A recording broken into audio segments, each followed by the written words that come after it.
กลุ่มพระสงฆ์อุบาสกอุบาสิการ่วมกันเผยแผ่ธรรมะออนไลน์ไลฟ์สดทาง Facebook แล้วก็สถานีวิทยุเครือข่ายคลื่นสีขาวคลื่น 104.50 เมกะเฮิรตซ์ซึ่งตั้งอยู่ที่วัดฝ่ายหินตำบลสุเทพอำเภอเมืองจังหวัดเชียงใหม่ซึ่ง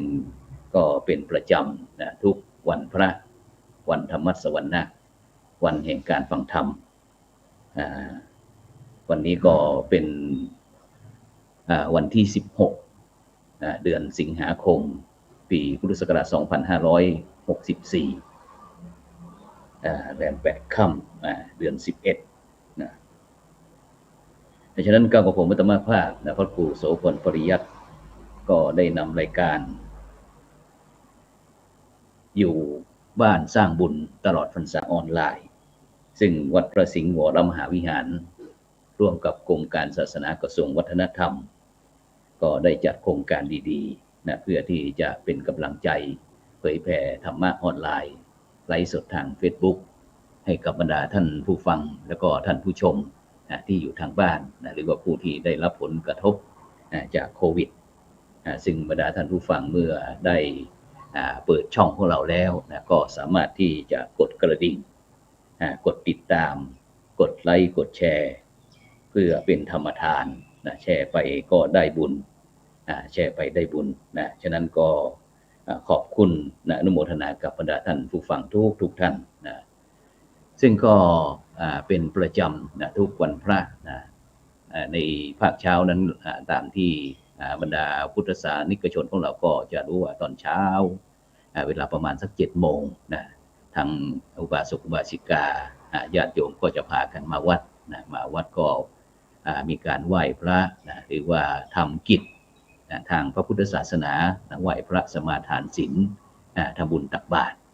แล้วก็บางวัดก็อาจจะมีการฟังพระธรรมเทศนาธรรมเทศนาทั้งเป็นธรรมบรรยายหรือว่าอาจจะเป็นธรรมะเกี่ยวกับเรื่องของพระโพธิสัตว์สมัยที่องค์พระสัมมาสัมพุทธเจ้า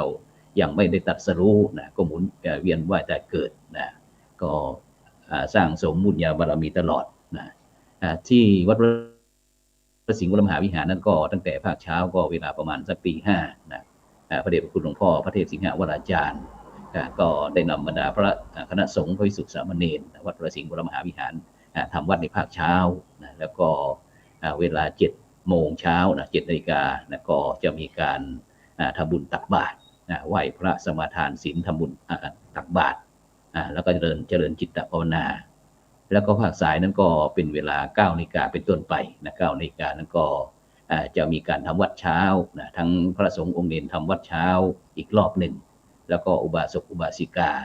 ก็ทำวัดเสร็จแล้วก็จะมีการไหว้พระสมาทานศีลแล้วก็ฟังพระธรรมเทศนาแล้วก็ถวา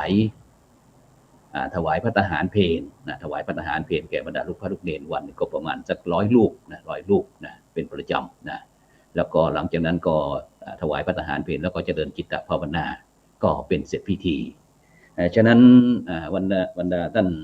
ผู้ฟังแล้วก็ท่านผู้ชมทุกท่านซึ่งก็ในช่วงเทศกาลเข้าพรรษานี้เราก็มีโครงการดีๆเพราะว่าหลังจากที่บรรดาพี่น้องพุทธศาสนิกชนของเราทั้งชาวไทยแล้วก็ต่างประเทศทั่วโลกก็ได้รับผลกระทบ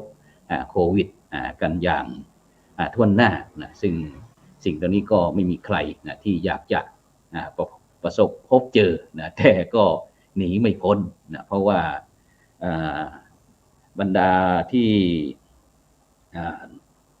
โลกมนุษย์เราเนี่ยซึ่งก็ถือว่าเป็นธรรมชาติที่พวกเราจะต้องพบประสบเจอจะชอบหรือไม่ชอบจะรักหรือไม่รักจะชังอะไรก็ตามก็ต้องพบต้องเจออยู่ล่ำไปเพราะฉะนั้นบรรดาท่านผู้ฟังทุกท่านซึ่งในสถานการณ์โควิดนี้เราก็ถือว่าเป็นสิ่งที่ท้าทายพวกเราเสียเหลือเกินโดยเฉพาะพี่น้องพุทธศาสนิกชนที่ได้ยึดถือเอาพระรัตนตรัยเป็นที่ ยึดเหนี่ยวจิตใจไม่ว่าจะเจอในสถานการณ์ใดๆก็ตามแต่พวกเราก็ยังอยู่รอดปลอดภัยด้วยดีตลอดมาเพราะฉะนั้นพุทธะชาวพุทธของเรานี่ก็แปลว่าเป็นผู้รู้ผู้รู้ผู้ตื่นผู้เบิกบานฉะนั้นพวกเราก็จะต้องรู้เท่ารู้ทันในสถานการณ์ในปัจจุบันเพราะว่าโลกนี้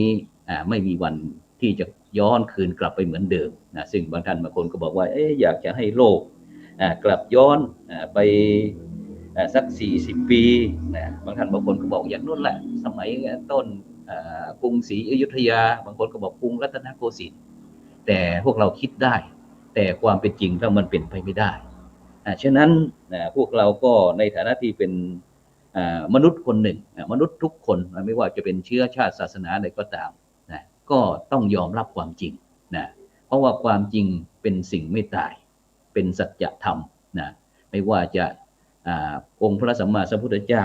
จะได้ตรัสรู้หรือไม่สิ่งเหล่านี้ก็ยังมีตั้งแต่ก่อนด้วยซ้ำไปจนถึงปัจจุบันก็มีหมุนเวียนเปลี่ยนไปเวียนว่ายตายเกิดซึ่งก็ถือว่าเป็นเรื่องธรรมดาเพราะฉะนั้นบรรดาท่านผู้ฟังทั้งหลายทางกรมการศาสนากระทรวงวัฒนธรรมแล้วก็ร่วมกับวัดพระสิงห์วรมหาวิหารแล้วก็อีกหลายวัดที่ได้มองเห็นความสำคัญว่าในสถานการณ์พี่น้องพุทธศาสนิกชนที่นับถือพุทธศาสนาในประเทศไทยเราเนี่ยถึงชาวไทยแล้วก็ต่างประเทศพอถึงเทศกาลประเพณีต่างๆก็มีความหวังมีความปรารถนาที่อยากจะได้ประกอบกิจในทางศาสนาสิ่งที่ตนเคยประพฤติปฏิบัติเพราะฉะนั้นโดยเฉพาะสถานการณ์โควิดก็ทำให้วัดทุกวัดเกือบทุกวัดบางวัดก็ต้องปิดประตูวัดบางวัดก็พอที่จะอนุเคราะห์สงเคราะห์กับบรรดาพุทธศาสนิกชนเข้ามาทำกิจกรรมวัดได้แต่ก็ต้องมีมาตรการในการที่จะคัดกรองเพราะว่าไม่สามารถที่จะประมาทได้โดยเฉพาะในบางสถานที่โดยเฉพาะในช่วงนี้ที่ประเทศไทยของเราสถานการณ์โควิดนั้นก็อยู่ที่ประมาณวันละผู้ติดเชื้อใหม่นี่ก็ประมาณวันละประมาณ 20,000 กว่า20,000 กว่าถ้าเฉลี่ยแล้วคนไทย1 ล้านคนก็จะเสียชีวิตกับโรคโควิด 19 นี่ประมาณ100กับอีก8 คนเพราะฉะนั้นจะอย่างไรก็ตามสิ่งเหล่านี้ก็เกิดขึ้นโดยที่พวกเราไม่สามารถที่จะหลีกเลี่ยงได้แต่ถ้าเราจะบรรเทาให้มันเบาบางลงหรือว่าทำให้มันจากหนักเป็นเบาหรือว่าเบานั่นก็ให้มันเบาจนถึงที่สุดเราก็ต้องพึ่งตนเองโดยเฉพาะพวกเราก็สามารถที่จะนำวิธีการประพฤติปฏิบัติที่โดยเฉพาะเรื่องทางกระทรวงสาธารณสุขไม่ว่าจะเป็นเรื่องการใส่แมสใส่ไปที่ไหนก็ใส่เจลแล้วก็รักษาระยะห่างแม้แต่ที่เชียงใหม่ก็เช่นเดียวกันเราก็บุคคลที่มาวัดอย่างเฉพาะที่วัดพระสิงห์วรมหาวิหารนี่ก็จะมีการรักษาระยะห่างอย่างที่บรรดาท่านผู้ฟังท่านผู้ชมได้เห็นอยู่เนี่ยก็เราก็จะ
ตัมปิทุกขั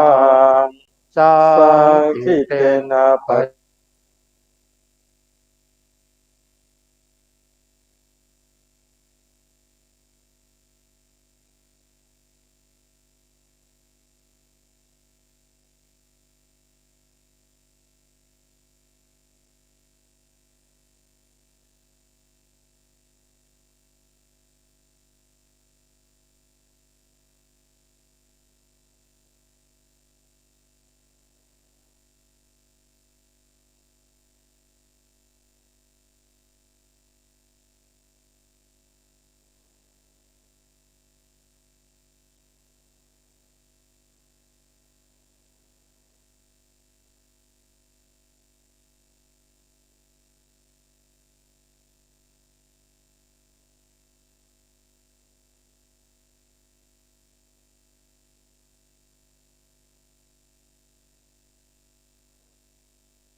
มะยังพันเตวิสุงรักขณทายาติสรณเนนะสหปัญจศีรานิยาจามาทุติยัมปิมายังพันเตวิสุงรักขณทายาติสรณเนนะสหปัญจศีรานิยาจามาตติยัมปิมายังพันเตวิสุงรักขณทา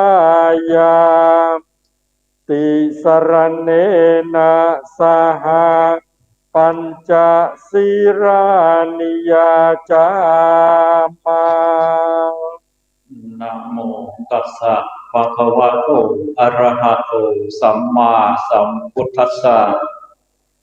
นะโมตัสสะภะคะวะโตอะระหะโตสัมมาสัมพุทธัสสะนะโมตัสสะภะคะวะโตอะระหะโตสัมมาสัมพุทธัสสะนะโมตัสสะภะคะวะโตอะระหะโตสัมมาสัมพุทธัสสะนะโมตัสสะภะคะวะโตอะระหะโตสัมมาสัมพุทธัสสะนะโมตัสสะภะคะวะโตอะระหะโตสัมมาสัมพุทธัสสะพุทธังสรณังคัจฉามิพุทธังสรณังคัจฉามิ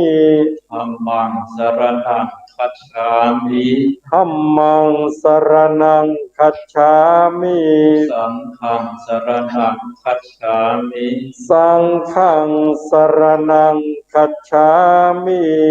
ติยัมปิพุทธังสรณังคัจฉามิทุติยัมปิพุทธังสรณังคัจฉามิติยัมปิธัมมังสรณังคัจฉามิทุติยัมปิธัมมังสรณังคัจฉามิทุติยัมปิสังฆังสรณังคัจฉามิทุติยัมปิสังฆังสรณังคัจฉามิตติยัมปิพุทธังสรณังคัจฉามิตติยัมปิพุทธังสรณังคัจฉามิตติยัมปิธัมมังสรณังคัจฉามิตติยัมปิธัมมังสรณังคัจฉามิตติยัมปิสังฆังสรณังคัจฉามิตติยัมปิสังฆังสรณังคัจฉามิปานาติปาตาเวรมณีสิกขาปะทังสมาธิยามิปานาติปาตาเวรมณีสิกขาปะทังสมาธิยามิอทินนาทานาเวรมณีสิกขาปะทังสมาธิยามิอทินนาทานาเวรมณีสิกขาปะทังสมาธิยามิกาเมสุมิชฌาจาราเวรมณีสิกขาปะทังสมาธิยามิกาเมสุมิชฌาจาราเวรมณีสิกขาปะทังสมาธิยามิมุสาวาทาเวรมณีสิกขาปะทังสมาธิยามิมุสาวาทานเวรมณี สิกขาปะทังสมาธิยามิ สุราเมรยะมัชฌะปมาทฐานาเวระมณีสิกขาปะทังสมาธิยามิ สุราเมรยะมัชฌะปมาทฐานาเวระมณีสิกขาปะทังสมาธิยามิ อิมานิปัญญสิกขาปะทานิสีเลนะสุขติงยันติสีเลนะโภคสัมปทาสีเลนะนิพพุติงยันติตัสสมาสีลังวิโสทะเย สาธุ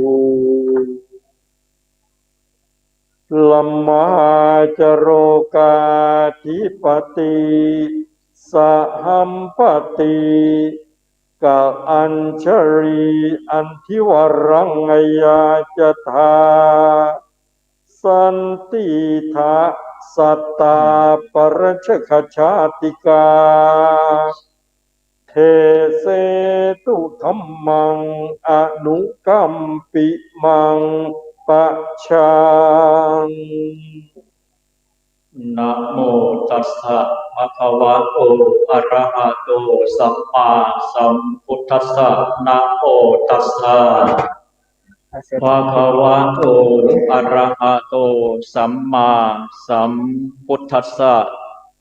นะโมตัสสะภะคะวะโตอะระหะโตสัมมาสัมพุทธัสสะสัทธาสาธุปฏิทิตาติณโอกาสบัดนี้อัตมภาพจักได้รับประทานแสดงพระสัทธรรมเทศนาในสัทธกถาพันนาคำสอนของพระชินวรสัมมาสัมพุทธเจ้าพอเป็นเครื่องสดับสติปัญญาเพิ่มพูนกุศลเจตนาสัมมาปฏิบัติแห่งท่านสาธุชนทั้งหลายที่มาประชุมอยู่ณสถานที่แห่งนี้พอสมควรแก่การเวลาขอถวายความเคารพพระเดชพระคุณหลวงพ่อเจ้าคุณพระเทพสิงหวราจารย์เจ้าอาวาสวัดประสิงห์วรมหาวิหารที่เคารพอย่างสูงยิ่งพระเถรานุเถระทุกรูปที่เคารพอย่างยิ่งเนื่องด้วยวันนี้เป็นวันพระเป็นวันธรรมสวนะเป็นวันที่ท่านทั้งหลายมาประชุมฟังธรรมเพื่อให้เกิดความรู้ความเข้าใจในหลักธรรมทางพระพุทธศาสนาวันนี้เป็นวันพระ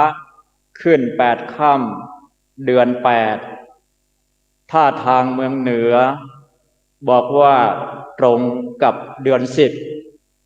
ตรงกับวันจันทร์ที่16 สิงหาคมพุทธศักราช 2564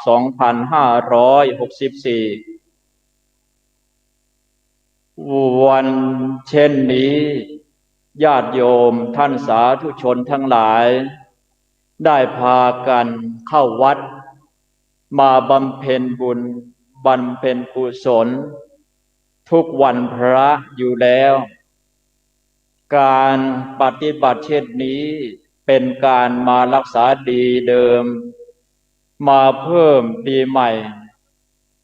การรักษาดีเดิมนั้นหมายความว่าพื้นฐานเรานั้นมีดีอยู่แล้วและเราทุกคนนั้นมาเพื่อที่จะเพิ่มเติมดีใหม่ๆให้แก่ตนเองให้แก่ชีวิต ไม่ว่าจะเป็นทานศีลภาวนาอันเป็นบันไดไต่ไปสู่สวรรค์หรือศีลสมาธิปัญญาอันเป็นบันไดไต่ไปสู่มรรคผลนิพพานเราท่านทั้งหลายได้เข้าวัดถามว่าเข้ามาวัดแล้วได้อะไรท่านผู้รู้ก็จะพูดไว้หลายสิ่งหลายประการด้วยกันเราเข้ามาวัดเพื่อวัดจิตวัดใจวัดกิริยามารยาทวัดความประพฤติวัดความดีงามของเราแต่ท่านผู้รู้ได้เน้นไว้ว่าเรามาครั้งนี้นั้นเรามาวัด5 วัด 1. วัดศรัทธา 2. วัดสามารถ 3. วัดบารมี 4. วัดศักดิ์ศรี 5. วัดศักดิ์สิทธิ์ 1. วัดศรัทธาเป็นการมาวัดความเชื่อมั่นความเลื่อมใสในพระรัตนตรัยของเหล่าพุทธบริษัทว่าศรัทธายังตั้งมั่นอยู่เหมือนเดิมไหมหรือว่าศรัทธาคลอนแคลนหรือว่าศรัทธาเลอะเทอะหรือว่าศรัทธาตกระดับหรือว่าศรัทธาตกระดับศรัทธายกระดับนั้นพระพุทธเจ้าตรัสไว้แล้วว่าศรัทธาสาธุปฏิทิตาศรัทธาตั้งมั่นย่อมยังประโยชน์ให้สำเร็จคือมีความเชื่อมั่นว่าเราทำดีได้ดีทำไม่ดีได้ไม่ดีนรกสวรรค์มีจริงนิพพานมีจริงแม้ใครจะพูดให้ไขว้เขวอย่างใดใครจะชักชวนให้ไขว้เขวอย่างไรเราก็มีความเชื่อมั่นมีความเลื่อมใสอย่างนี้เรียกว่าศรัทธายกระดับศรัทธาติดระดับศรัทธายกระดับนั้นแน่นอนท่านทั้งหลายเราทุกคน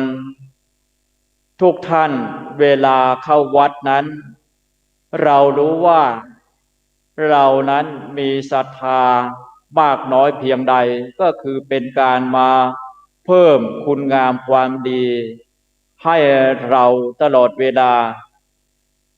ฉะนั้นญาติโยมท่านสาธุชนทั้งหลายการที่เรามาครั้งนี้ก็คือเพื่อที่จะมาวัดศรัทธาของเราว่าเรามีศรัทธาเพียงใด2ก็คือวัดความสามารถวัดความสามารถสมภารวัดนั้นๆว่าท่านมีความสามารถพัฒนาวัดวาให้เจริญศรัทธาญาติโยมสาธุชนเพียงใดแล้ววัดญาติโยมว่าพอจะมีศรัทธาบำรุงทนุบำรุงได้มากน้อยเพียงใด3เรามาวัดบารมีวัดบารมีนั้นว่าพระสงฆ์พระเจ้าในวัดนั้นๆมีบารมีที่จะให้ญาติโยมสาธุชนเคารพเลื่อมใสมากน้อยเพียงใด4เรามาวัดศักดิ์ศรีศักดิ์ศรีของวัดศักดิ์ศรีของความเป็นพุทธบริษัทศักดิ์ศรีของความเป็นวัดพระอารามหลวงวันนี้ดันท่านทั้งหลายได้พากันเข้าวัดก็เพื่อที่จะวัดว่าคนวัดนั้นมีความศักดิ์ศรีเพียงใดจึงสู้วัดอื่นเขาไม่ได้ถ้าเรามาวัดสิ่งศักดิ์สิทธิ์วัดเป็นปูชนียสถานมีสิ่งศักดิ์สิทธิ์ มีอะไรเป็นแรงจูงใจวัดบางวัดมีพระพุทธรูปศักดิ์สิทธิ์เช่นวัดสะเกษวัดหลวงพ่อโสธรวัดหลวงพ่อวัดไร่ขิงวัดหลวงพ่อวัดบ้านแหลมวัดหลวงพ่อพระพุทธชินราชอย่างนี้วัดมีสิ่งศักดิ์สิทธิ์มีพระพุทธรูปศักดิ์สิทธิ์บางวัดพระพุทธรูปไม่มีชื่อเสียงไม่ศักดิ์สิทธิ์แต่สมภารศักดิ์สิทธิ์หรือพูดศักดิ์สิทธิ์ทำศักดิ์สิทธิ์คิดศักดิ์สิทธิ์คือทำอะไรคนเลื่อมใสคนศรัทธาเห็นด้วยทำแล้วคนทั้งหลายยอมรับเรียกว่าศักดิ์สิทธิ์ญาติโยมท่านสาธุชนทั้งหลายจึงให้ความเลื่อมใสได้นำกุลบุตรเข้ามาบรรพชาอุปสมบทเป็นเวลายาวนานที่สำคัญที่สุดพระพุทธศาสนานั้นคือเป็นศาสนาแห่งท่านผู้รู้ผู้ตื่นผู้เบิกบานเป็นศาสนาแห่งบุคคลผู้มีปัญญาไม่ใช่ศาสนาของคนงมงายศาสนานั้นหมายถึงว่าเป็นศาสนาผู้รู้คำว่ารู้คือฉลาดความฉลาดย่อมกระทำคนฉลาดนั้นย่อมกระทำวันเวลาให้คุ้มค่าไม่ปล่อยเวลานั้นให้เปล่าปราศจากประโยชน์วันเวลาผ่านไปล่วงเลยไปไม่ย้อนกลับได้ทำอย่างไรจึงจะทำเวลานั้นให้มีประโยชน์ให้มีคุณค่าก็ต้องรู้จักฉกฉวยเอาสาระจากวันเวลาที่ผ่านไปนั้นเช่นวันนี้เป็นวันพระหรือวันพระก่อนที่ผ่านมาญาติโยมทั้งหลายได้ทำวันพระให้เป็นวันพระทำวันพระให้เป็นวันเพาะทำวันพระให้เป็นวันเพ็ญทำวันพระให้เป็นวันพระนั่นก็คือเป็นวันประเสริฐพระหรือวระแปลว่าประเสริฐเป็นวันที่เว้นจากการมีเวรภัยไม่คิดร้ายไม่พูดร้ายไม่ทำร้ายคิดแต่ดีพูดแต่ดีทำแต่ดีวันพระซึ่งเป็นวันประเสริฐ7 วันเรามาทบทวนกันครั้งหนึ่งเพื่อเพิ่มเติมคุณงามความดีครั้งหนึ่งอะไรที่ผิดพลาดบกพร่องเราก็ต้องแก้ไขทำวันพระให้เป็นวันเพาะได้แก่การเพาะบุญเพาะกุศลให้เกิดขึ้นมีในจิตในใจทำวันพระให้เป็นวันเพ็ญวันที่เพิ่มพูนสติปัญญาเพราะสติปัญญานั้นมีค่าประดุจเพชรการฟังธรรมเหมือนสร้างถ้ำให้แก่จิตใจเพราะใจเรานั้นเปรียบเสมือนถ้ำธรรมะเปรียบธรรมะนั้นเปรียบเสมือนถ้ำคอยกำบังหูเราฟังใจเราคิดจิตใจเราสบายเป็นเหตุให้ท่านทั้งหลายได้มาเสริมธรรมเสริมปัญญากันคำว่าเสริมธรรมคือเสริมความดี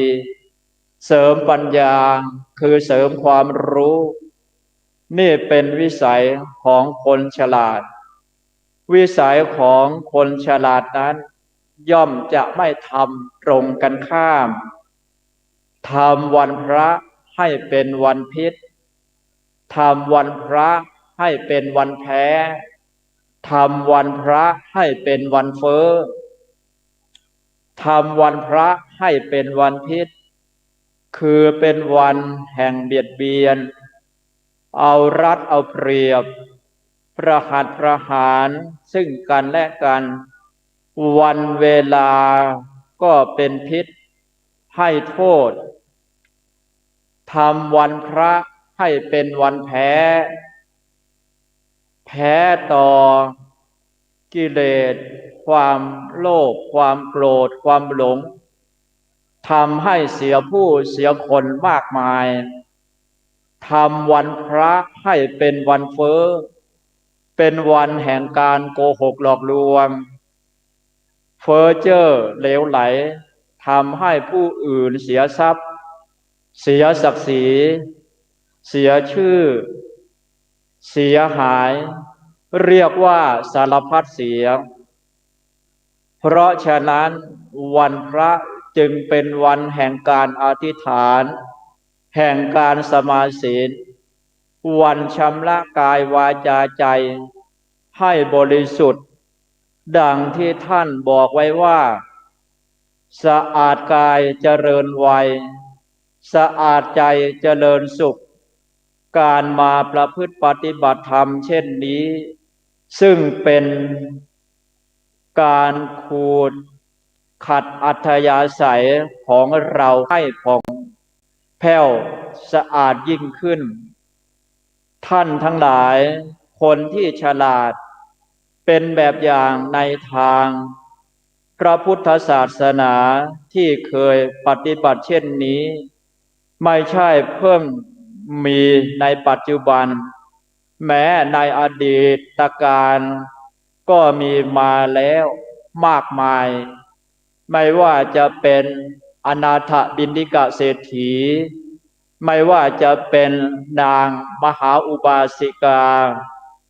วิสาขาโดยเฉพาะอย่างยิ่งมีสตรีท่านหนึ่งซึ่งมีชื่อโด่งดังในทางพระพุทธศาสนาสตรีท่านนั้นได้รับการยกย่องจากพระบรมศาสดาว่าเป็นผู้เลิศกว่าท่านทั้งหลายพิเศษก็คือเป็นผู้ที่มีความงามชนิดพิเศษไม่มีใครที่จะสามารถเทียบได้เป็นอุปถายิกาสำคัญเป็นกำลังสำคัญในทางพระพุทธศาสนาเป็นแบบอย่างที่ดีนักบำเพ็ญบุญตั้งแต่อดีตจนกระทั่งถึงปัจจุบันก็ได้แก่นางวิสาขามหาอุบาสิกานางวิสาขามหาอุบาสิกานั้นเป็นผู้มีคุณสมบัติพิเศษคือ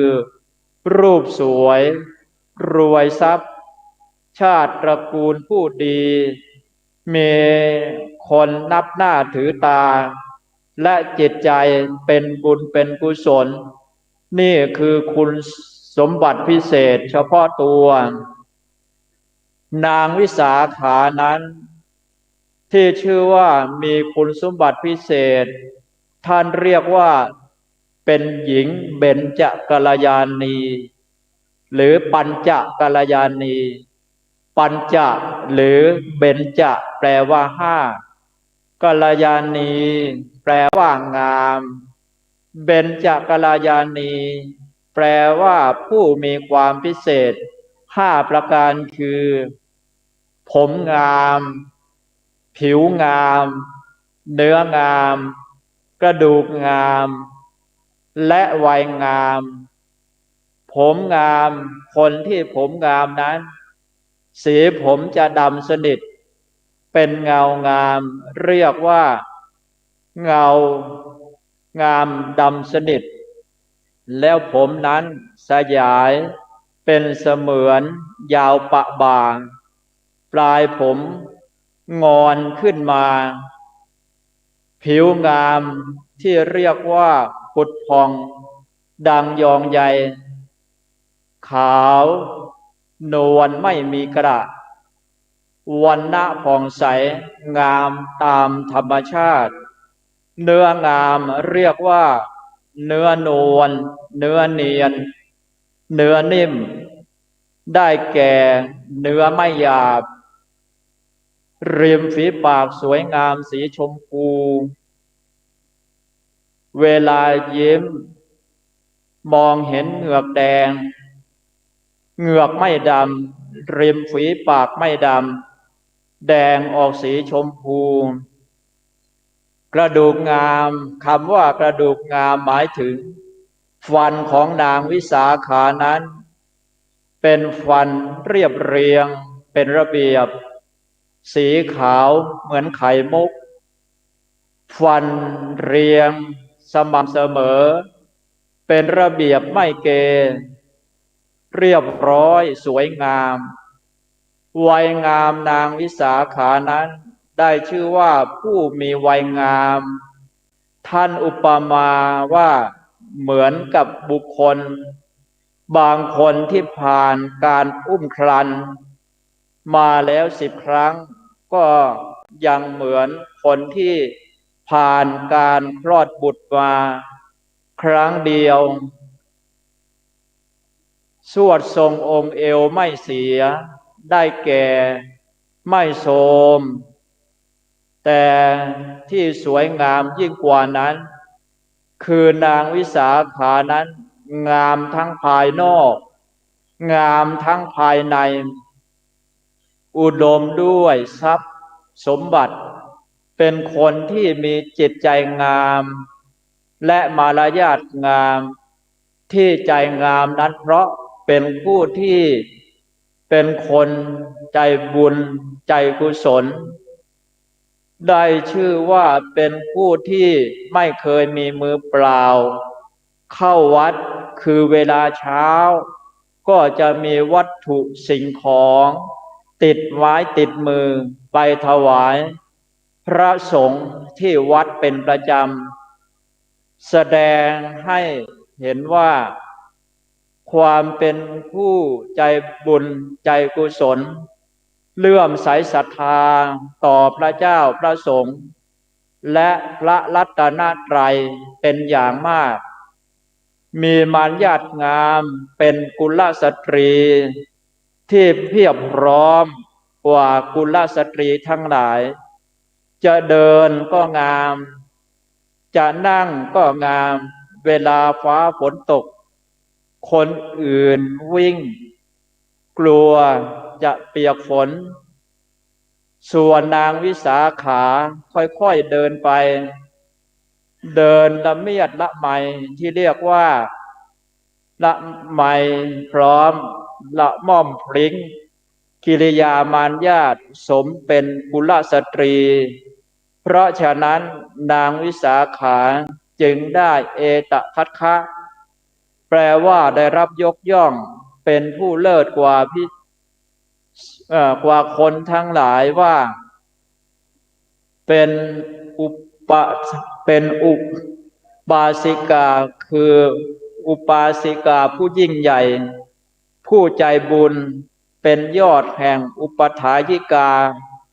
ในทางพระพุทธศาสนาบทบาทของนางวิสาขาได้รับจารึกบันทึกไว้เป็นแบบแผนเป็นแบบฉบับในวงการพุทธศาสนิกชนมาจนกระทั่งถึงทุกวันนี้เพราะนางนั้นเป็นคนแรกที่ได้ถวายผ้าอาบน้ำฝนและเป็นคนแรกที่ได้รับพระบรมพุทธานุญาตให้เป็นผู้ถวายผ้าพระกฐินเป็นเหตุให้เราท่านทั้งหลายได้ทอดกฐินจนถึงทุกวันนี้ ให้ดำรงพระศาสนามาจนกระทั่งถึงทุกวันนี้และนางวิสาขานะจัดว่าเป็นผู้มีบุญเป็นผู้ใจบุญสุนทานอันยิ่งใหญ่ครั้งหนึ่งได้สร้างวัดปุพาราม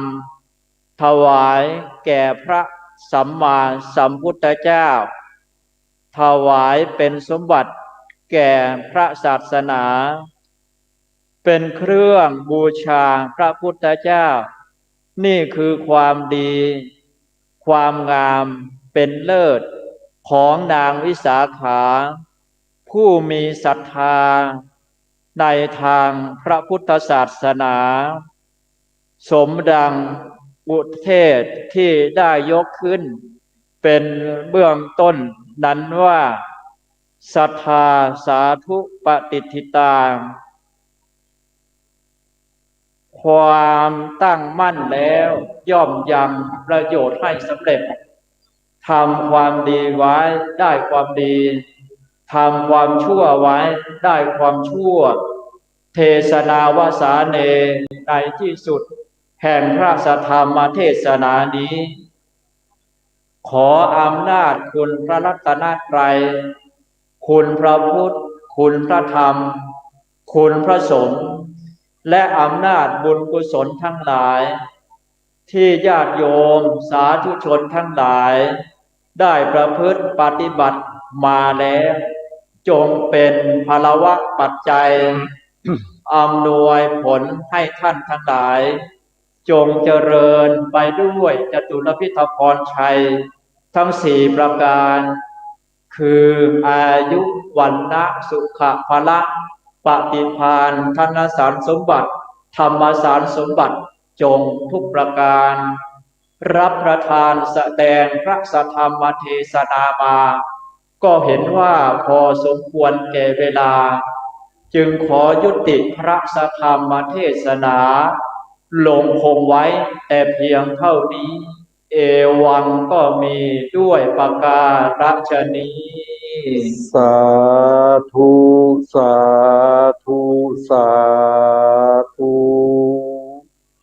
อะหังพุทธันจะธัมมัญจะสังฆัญจะสรณังคะโตอุปาสกัตตังเทเสสิงภิกขุสังคัสสะสัมมุขาเอตังเมสรณังเขมังเอตังสรณะมุตตมังเอตังสรณะมาคัมมะสัพพะทุกขาปะมุจจเยยะถาภรังจริยาหังสัมมาสัมพุทธศาสนังทุกขนิสรณัสเสวะภาคีอัสสังอนาคเตกาเยนวาจายวเจตสาวาพุทเทกุกัมมังปกตังมะยายังพุทโธปฏิคันหะตุอัจจยันตังการันตเรสังวริตุงวะพุทเทกาเยนวาจายวเจตสาวา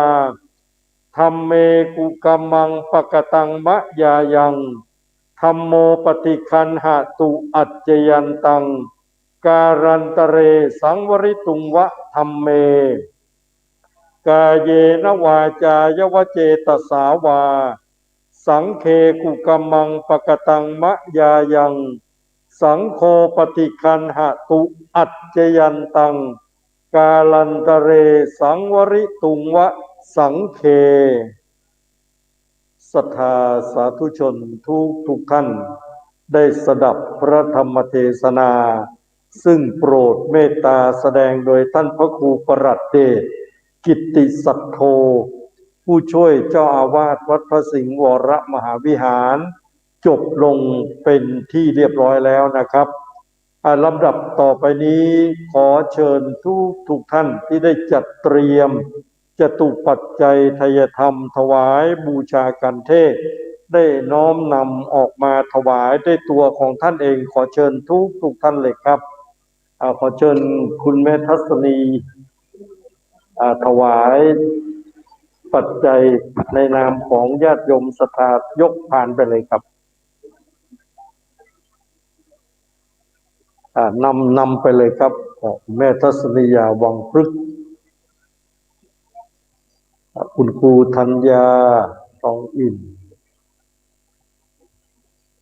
ญาติโยมศรัทธาทุกท่านขอเชิญเลยนะครับวันนี้มาร่วมกันสร้างบุญสร้างกุศลวันนี้ถือว่าเป็นวันสำคัญวันพระนะครับเราได้มาร่วมทำบุญกันตั้งแต่เช้ามีการทำบุญตักบาตรสายมาก็ได้มาร่วมทำวัดร่วมกับพระภิกษุสงฆ์สามเณรและก็ได้สดับพระธรรมเทศนาเป็นการสร้างสั่งสมบุญไว้ครับขอเชิญทุกท่านเลยนะครับที่ได้มีโอกาสขึ้นมาบนพระวิหารในวันนี้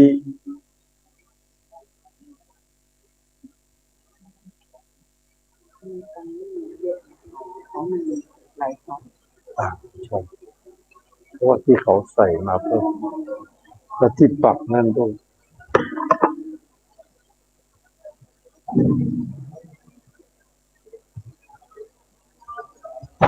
เดี๋ยวรับพรหลังจากถวายพรพระเสร็จเดี๋ยวให้หลวงพ่อพระครูวิธานท่านขึ้นยะถา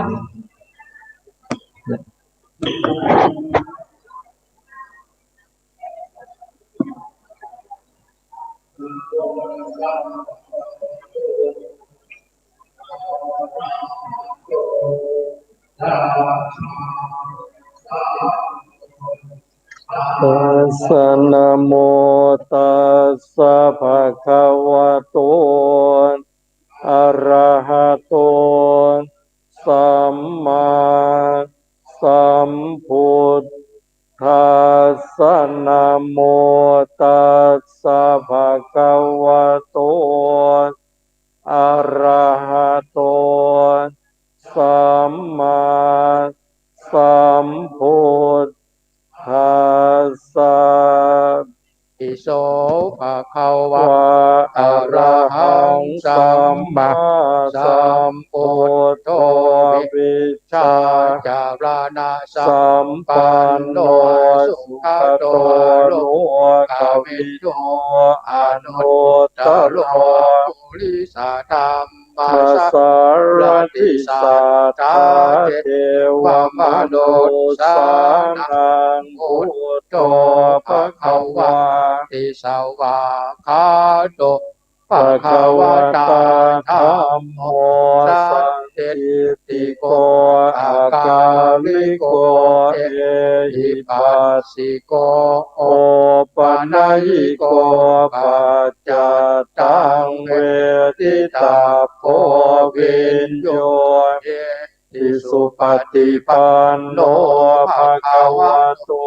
สาวกสังโฆอุชุปฏิปันโนภะคะวะโตสาวกสังโฆญาญาปฏิปันโนภะคะวะโตสาวกสังโฆปิติปฏิปันโนภะคะวะโตสาวกสังโฆยะติทังกัตตาริปุริสายุคานิอัตถาปุริสาปุคลาเอสะภะคะวะโตสาวกสังโฆปาหุนายโยทักขินายโยอัญชลิกรณิโยอนุตตรังอุยักเกตังโลกัสสาติภาหุงสหัสสมพินิมิตาสาวุทันตังเรเมกรังอุติตาโคลัสเสนามาราธานาทิธรรมวิตินาจิตวามุนิโตตันเตชะสาภวันตุเตชะยามังคารานิมาราติเตกามาพิโยสิตาสาภาราติโอ ปนาระวะกามาสัพพะทยาคังกันติ สุ สุ ทั ทั ง นตวิตินะจิตวามุ มุ นิ นิน โท โทตันเตชะสาภวตุเต ชยามั มั ง ง ค ค า ลา รา นิ ธิ นาราคิริขชวรังสัพพุตังภาวะกิจจกรรมสันนิ ว ว สุ สุ ตา ตา รุนะ ตั ตั ง ง เม เม ตัมปุเสกวิทินาจิ จิ ต ต วาว า มุ มุ นิ นิโท ตั ตั น น เต เต ชะ ส สา สะ ภ ภะ ว วัน ตุ ตุ เต เต ช ช ย ยา มั มัง ง คารานิ นิอุจิตตะคาตมติหาต ตา สุ สุ ทา ทาลุนันตั ตั ง งทาวันติโยชนะปะทังปุริมาตังอิติปิสังคตมันโนจิตวา มุนิโท โทตันเตชะสาภวตุเต ชยามั มั ง งครานิกัตตวานาคาตมุตตรังนิยตินจายโตตวจนังชยกายมา เชสะเตนะโสบาวิ วิ ติ ทินาจิตวามุนินโตตันเตชะสาภวตุเต ชยามั มั ง ง ค ค รา รา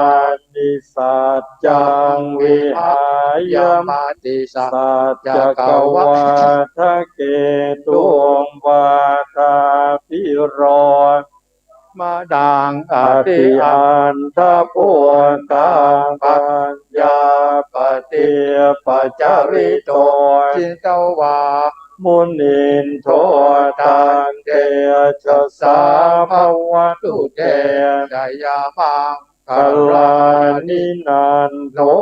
ปนันตพุจคังวิปุต ตังมหิ ติงพุเตระเทระพุจเกนะธรรมาปยันโต อิต ตั ตุ วปเตสวิทินาจิตวา มุนินโตตันเต สสาภวตุเตชยมังคารานิทุกขา อาติติปุจเกนะสุทา ตาทังธัมมังวิสุทธิสุติเมติภกาพิธานังเทนวิทินาจิตวามุนินโตตันเต สัสสะ ภวตุเตชยมังคารานิเอตาปิปุต ตัสยาปั มั ง งคราอัตตกาทายโยวาจโน ทินาทิเต สรเตมตันเตหิตวานันเนกวิวิธา นิ นิ จุ จุ ปั ปัตถวานิโมขังสุขัง อ อ ธิขมายยาย น นะ โรสปัญโย มหากาลุนิโก โสหิตายาสัพพปานินางปุเรต ต วา วาปาพระเบสะ สัพพะปะโตสัมโพธิโมตตมังเอเต นาสัจ จวัชเชนะโหนตุเตชยมังครัง ชยันโต ตัวโพธิยามุเรสักยานัง นาติวัตตโนเอวั วั ง งตวังวิจโยโหหิชยาสุจยมัง อา อปาราชิตปานลังเกสีเสปะทวิโป ภาเวอภิ ปิ เส เสเกสัพพะโพธานังอากาปา โตปะโม โมทติสุ นาคาตังสุมังคลังสุปปาตังสุโหติตังสุ สุ ขั ข ง โนสุโภโตจะสุเยทังธรรม มาจาวิ วิ สุ สุ ป ป ทา ทากินังกายกรรมังวาก ก ก ร ร ร ร มั มั ง ง ป ป ทา ทากินังปทากินัง มโนกร กร ร ร มั มั ง งปณิทิเตปทากินา ปทากินา นานิกตวานรพันตาเทปทา กิภาวตุสัพ ปมังคลังราคันตุสัพพะเทวตาสัพพะพุทธา นุภาเวนะไสทาสุเต เตภวันตุเตภวตุสัพพมังคลังรา คันตุสั สัพ พ พะเทวตาสัพพะธรรมานุภาเว นะไสทาสุ สุติภวันตุเตภวันตุสัพพมัง ภารังรั ราคันตุสัพพะเทวตาสัพพ ภัยสั สั ง ง ฆา ฆา นุ นุ ภา ภา เว เว นั นั ส ส ทา ทา สุ โส ติ ติ ภา ภา วั วัน น ตุ ตุ เต เต สาธุต่อไปจะได้กล่าวคำบูชาข้าวพระพุทธ และกล่าวคำถวายภัตตาหารแด่พระสงฆ์นะครับ ขอเชิญทุกท่านตั้งนะโมสามจบพร้อมกัน แล้วเชิญว่าตามครับ นะโมตัสสะภะคะวะโตอะระหะโตสัมมาสัมพุทธัสสะนะโมตัสสะภะคะวะโตอะระหะโตสัมมาสัมพุทธัสสะนะโมตัสสะภะคะวะโตอะระหะโตสัมมาสัมพุทธัสสะอิมังสูปะพยัญชนะสัมปันนังสารีนังโภชนังทะกังวะรังพุทธัสสะปูเชมาอิมานิมะยังพันเตภัตตานิสัปริวารานิภิกขุสังคัสสาโอโนชยามะสาธุโนพันเตภิกขุสังโฆอิมานิภัตตานิสัปริวารานิปฏิคันหาตุอัมหากังทีฆะรัตตังหิตายะสุขายะพระสงฆ์ผู้เจริญข้าพเจ้าทั้งหลายขอน้อมถวายภัตตาหารกับทั้งของบริวารทั้งหลายเหล่านี้แด่พระภิกษุสงฆ์ขอพระภิกษุสงฆ์จงรับภัตตาหารกับทั้งของบริวารทั้งหลายเหล่านี้ของข้าพเจ้าทั้งหลายเพื่อประโยชน์และความสุขแก่ข้าพเจ้าทั้งหลายตลอดกาลนานเทอญ สาธุ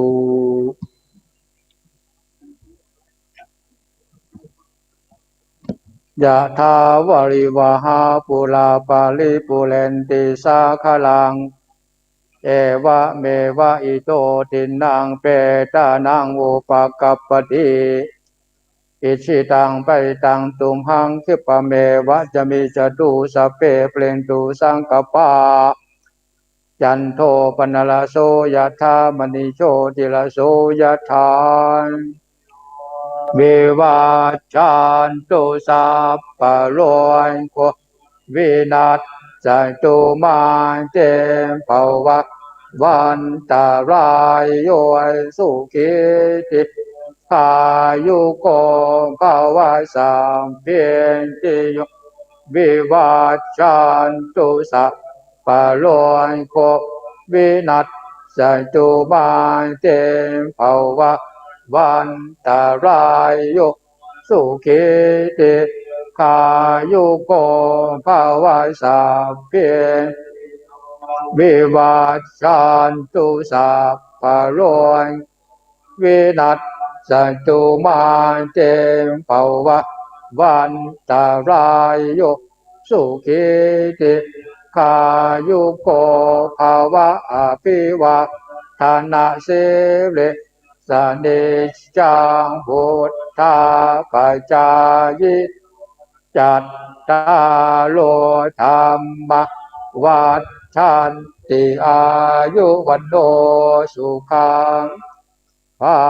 ลังรัตนัตตยานุภารัตนัตตยาเตสสายตุกาโลกาปยาเวลาโสกาสะตุจุปัฏฐวาหาเนกะอันตรายะปิวินัยสันตุอาเสสโตสยติจิทานังพังโสติมภคยะสุขังภาละสิริอายุเจวันโนจามโพคังวุติจายาสวายสัยตาวะสาจาอายุจาเจวติติภาวันตุเตภาวะตุสัพพมังภาระลาภันตุสัพพเทวตาสัพพพุทธานุเวนัสสัทธาสุจิภาตุเตภาวะตุสัพพมังลาภันตุสัพพเทวตาสัพพธรรมนุภาเวนัสสัทธาสุจิภาตุเตภาวะตุสัพพมัง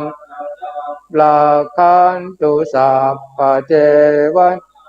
สัพพสังฆานุภาเวนัสสัทธาสุจิภาวันตุเตสาธุสาธุสาธุขอเชิญทุกท่านได้เจริญจิตตภาวนาทำใจให้สงบสักชั่วระยะเวลาหนึ่งขอเชิญทุกท่านครับซึ่งในขณะนี้บรรดาท่านผู้ฟังแล้วก็ท่านผู้ชมทุกท่านก็กำลังติดตามช่องธรรมะเป็นทีมกลุ่มพระสงฆ์อุบาสกอุบาสิการ่วมกันเผยแผ่ธรรมะออนไลน์ไลฟ์สดทาง Facebook แล้วก็สถานียุคเครือข่ายคลื่นสีขาวคลื่น 104.50 เมกะเฮิรตซ์ซึ่งบรรดาท่านผู้ฟังก็สามารถที่จะรับชมทางเฟซทำเป็นทีมแล้วก็เฟซ IDTO พร้อมกับทางติดตามทาง Facebook ที่พระครูโสพลประยัติชรินทร์อินทปัญโยสามารถที่จะให้กำลังใจกันกดติดตามกดไลค์กดแชร์เพื่อเป็นธรรมทานแชร์ไปได้บุญฉะนั้นก็ขอเจริญพรทุกท่านได้ร่วมเจริญจิตภาวนาพร้อมกันโดยการกำหนดลมหายใจเข้าออกท่านที่ได้เรียนมากับคณะครูบาอาจารย์จะอาจจะเป็นสายยุบหนอพองหนอตามแนวสติปัฏฐาน4เราก็กำหนดไป หรือว่าจะเป็นสัมมาอรหังหรือว่าพุทโธนะแล้วก็กำหนดลมหายใจให้มีสตินะซึ่งบรรดาท่านพอสมควรแก่เวลาขอบคุณทุกท่านนะครับซึ่งทุกท่านนะอาจจะถามบอกว่าการทำบุญนะทำบุญเพื่ออะไรนะซึ่งในการถวายกำลังแก่พระสงฆ์ที่ว่าเรียกทำบุญเนี่ยนะใจของเรามุ่งไปที่พระพุทธศาสนาพระพุทธศาสนาก็คือจุดรวมใจนะจุดรวมใจของ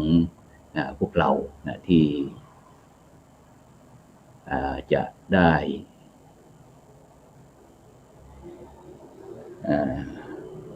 ร่วมกันแสดงถึงความสมัครสมานสามัคคีหรือว่าศูนย์รวมใจหรือเป้าหมายของคนที่อยู่ในพระพุทธศาสนาซึ่งเราก็ได้ร่วมกันถวาย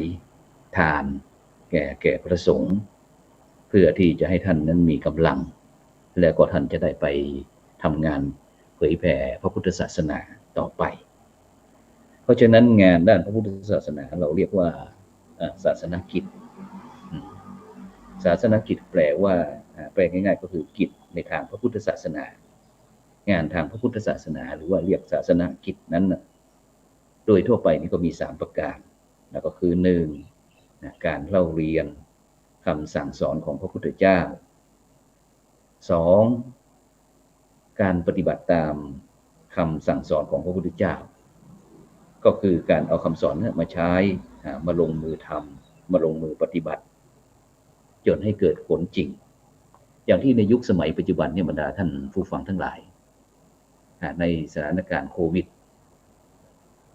ที่กำลังระบาดซึ่งหลายท่านหลายคนก็ต่างก็มีความคิดเห็นที่แตกต่างกันไปนะซึ่งทุกคนก็มีสิทธิ์ที่จะคิดที่จะทำเพื่อที่จะหาวิธีการในการที่จะแก้ปัญหาให้ตนเองนะแก้ปัญหาให้ตนเองเป็นต้นนะฉะนั้นก็อยากจะให้ท่านทั้งหลายเนี่ยเมื่อเราได้เป็นพุทธบริษัทได้นำหลักธรรมคำสอนต่างๆได้เล่าเรียนจากการสั่งก็ดีการสอนก็ดี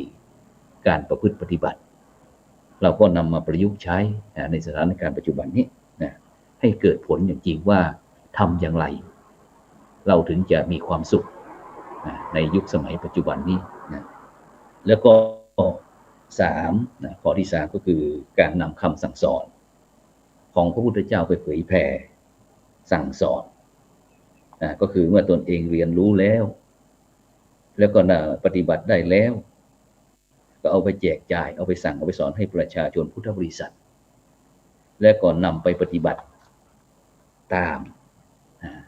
เขาเรียกว่าปริยัติปฏิบัติแล้วก็ปฏิเวทเพราะฉะนั้นเนี่ยบรรดาท่านผู้ฟังทั้งหลายงานพระพุทธศาสนาหรือว่าศาสนกิจทั้งหมดเนี่ยก็เพื่อประโยชน์สุขแก่ประชาชนประโยชน์สุขแก่พุทธบริษัทซึ่งถ้าพูดตามสำนวนพระว่าเพื่อประโยชน์เกื้อกูลและความสุขแก่ชนเป็นจำนวนมากเพื่ออนุเคราะห์ชาวโลกอันนี้เป็นหลักการแล้วก็เป็นวัตถุประสงค์ของทางพระพุทธศาสนาของเราที่ทางกรมการศาสนากระทรวงวัฒนธรรมร่วมกับวัดพระสิงห์วรมหาวิหารได้จัดทำโครงการดีๆเพื่อที่จะเป็นกำลังใจให้กับชาวโลกเช่นเดียวกันฉะนั้นอย่างไรก็ตามบรรดาท่านผู้ฟังทั้งหลายการที่พระสงฆ์จะทำกิจ3อย่างนี้ได้ดีนั้นนะท่านก็ควรจะไม่ต้องห่วงกังวลในเรื่องของวัตถุหรือว่าเรื่องของปัจจัย4แล้วก็ควรต้องการสิ่งเหล่านั้นให้น้อยลงด้วยเพราะอะไรเพื่อทำตัวให้โยมเลี้ยงง่ายนะ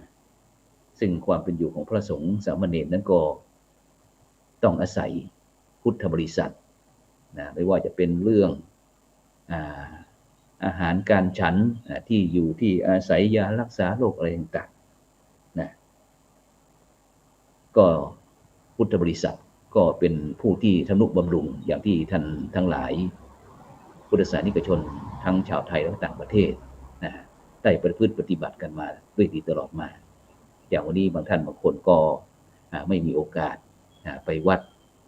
หลายท่านหลายคนก็อาจจะอยู่ที่บ้านนะเพราะว่าทางเจ้าหน้าที่เขาบอกว่าทั้งครอบครัวนะได้ตรวจพบติดเชื้อโควิดระยะเริ่มต้นนะเนื่องจากที่จะให้ไปที่สถานพยาบาลในท้องที่ก็มีจำนวนมากนะก็เลยให้อยู่ที่บ้านกักตัวอยู่ที่บ้านนะซึ่งท่านทั้งหลายในตอนนี้ที่เราจะได้ใช้พุทธวิธีหรือว่าวิธีของผู้รู้ผู้ตื่นผู้เบิกบานเอามาใช้พวกเราอย่าตื่นตระหนกเรื่องโรคไม่ว่าจะเป็นโควิดที่ในปัจจุบันที่เราเจอเนี่ยแล้วก่อนมาเราก็เจอไข้หวัดใหญ่ก่อนนั้นเราก็เจอ HIV หรือว่าโรคเอดส์แม้กระทั่งโรคหาโรคอะไรต่างๆนะซึ่งในปัจจุบันรวมกันแล้วก็เรียกว่าโรคอุบาทเนี่ยมนุษย์คนเราก็พบมาหมดเลยนะพบเจอมาหมดเพราะอะไรเพราะว่าเชื้อโรคนะก็เป็นธรรมชาติเช่นเดียวกันนะก็ว่าตรงไหนที่สกปรกสกปรกมันก็ย่อมจะต้องมีเชื้อโรคนะเพราะเชื้อโรคนี่มันเกิดจากความสกปรกฉะนั้นเนี่ยบรรดาท่านผู้ฟังทั้งหลายสังคมโลกหรือว่าธรรมชาติได้จัดระเบียบโลกใหม่ซึ่งโลกนั้นพวกเราต้องยอมรับว่าไม่มีวันที่จะใช้ชีวิตแบบเดิมได้ซึ่งอาจารย์ใหญ่ที่มาที่นี้ก็ชื่อว่าโควิดนะซึ่งก็เริ่มเปิดหลักสูตรทำการสอนมวลมนุษย์ชาวโลกเมื่อปี 2019 นะซึ่งอาจารย์ใหญ่ตรงนี้เขาได้สอนให้พวกเราได้รู้อะไรบ้างพออาจารย์ใหญ่ชื่อว่าโควิดสอนให้พวกเรารู้อยู่ให้รู้จักอยู่อย่างสงบรู้จักอยู่กับตัวเองซึ่งก็ไม่ใช่เรื่องแปลกในทางพุทธศาสนาที่องค์พระสัมมาสัมพุทธเจ้านะก็บอกว่าให้พวกเราอยู่กับตัวเองนะจะทุกข์จะสุขจะประสบสำเร็จหรือไม่ประสบสำเร็จไม่ประสบผลสำเร็จก็ตามก็อยู่ที่ตัวเราฉะนั้นเนี่ยเราจงเข้าใจตัวเราให้มากยิ่งขึ้นนะไม่ใช่เราจะต้องไปสนใจบุคคลอื่นนะฉะนั้นจะดีหรือไม่ดีจะทุกข์จะสุขสมหวังผิดหวังก็อยู่ที่ตัวเราฉะนั้นเราต้องรู้จักอยู่อย่างสงบรู้จักอยู่กับตนเองนะนี่คือข้อที่หนึ่งที่อาจารย์ใหญ่ให้เรา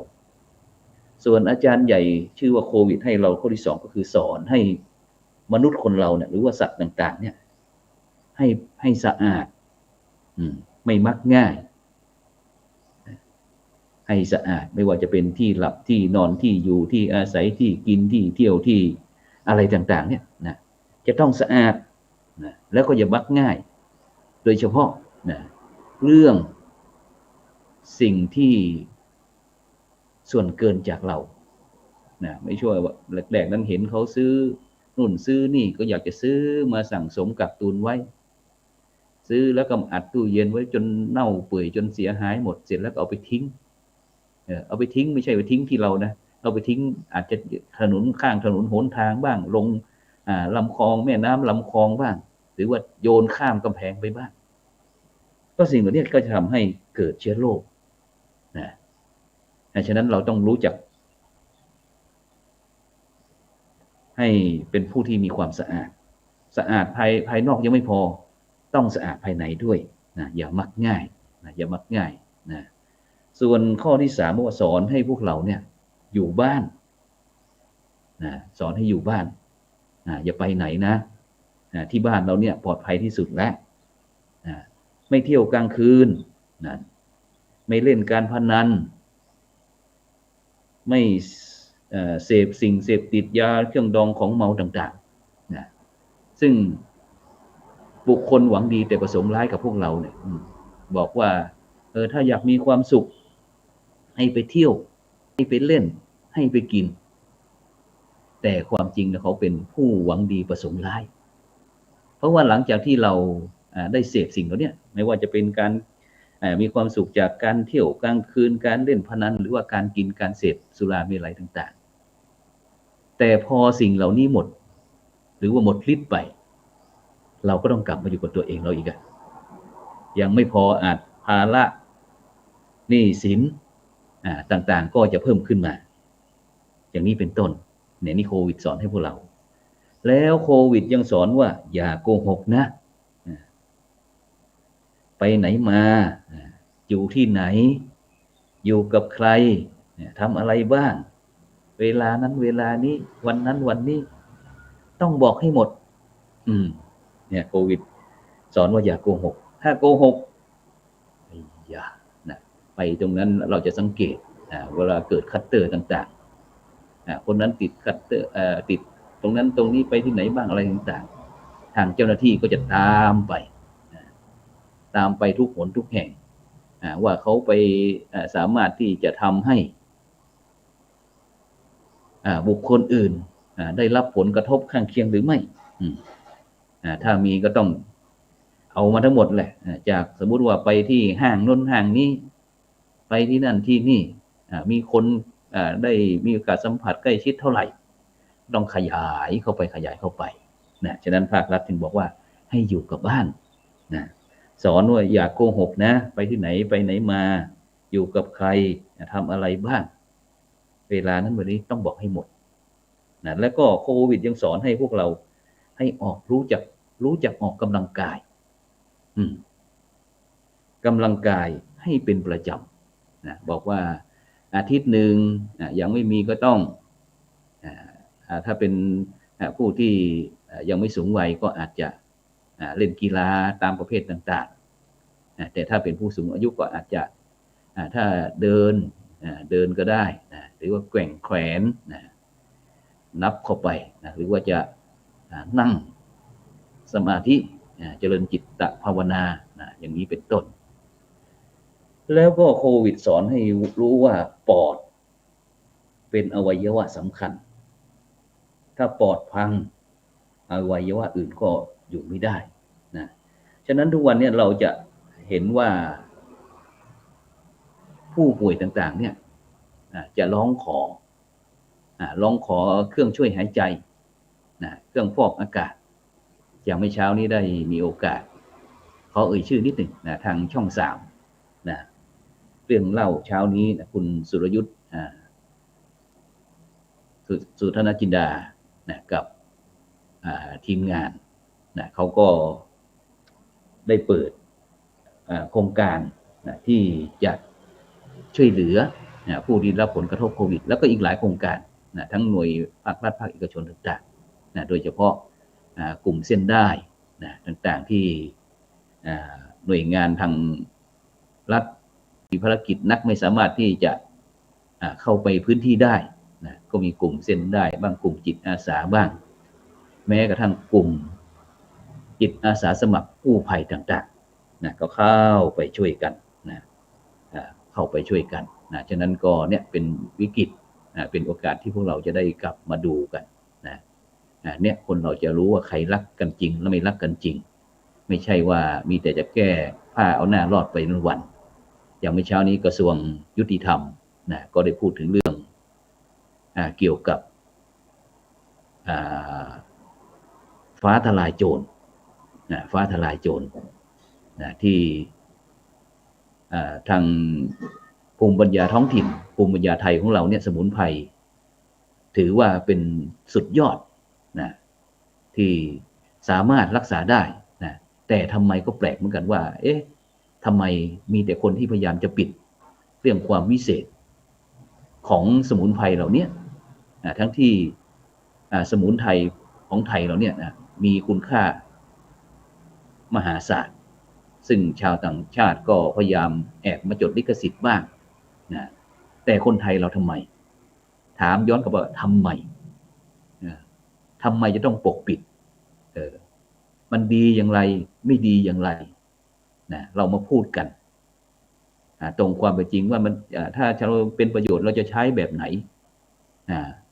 ใช้ขนาดปริมาณเท่าไหร่ไม่ใช่ว่าใช้ไม่ได้ใช้ไม่ได้ทั้งที่เรามีของดีๆอยู่เหมือนกับเรามีพระพุทธศาสนานี่แหละหลักธรรมคำสอนทุกสิ่งทุกอย่างอยู่ตรงใกล้ตัวเราหมดแต่เราไม่ใช้เราไม่เห็นความสำคัญสิ่งที่มีคุณค่าที่ชาวต่างชาติเขาไขว่คว้าอยากจะให้มีในประเทศเขาแต่เขาไม่มีแต่ประเทศไทยเรามีแต่คนไทยบอกว่าไม่มีคุณค่าไม่มีประโยชน์นะอย่างนี้เป็นต้นฉะนั้นพวกเราในสถานการณ์นี้เราต้องปรับวิธีคิดนะตามความเป็นจริงนะอย่าเอาความรักไม่รักชอบไม่ชอบความเกลียดความชังพอใจไม่พอใจถูกจริตเราไหมไม่ถูกจริตเราไหมเหมือนกับที่เราคิดหรือว่าไม่เหมือนกับเราคิด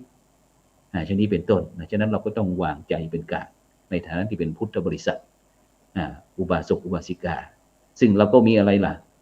หลักธรรมคำสอนนี่แหละคือสัจจะความจริงเอามาตัดสินว่าอะไรดีอะไรไม่ดี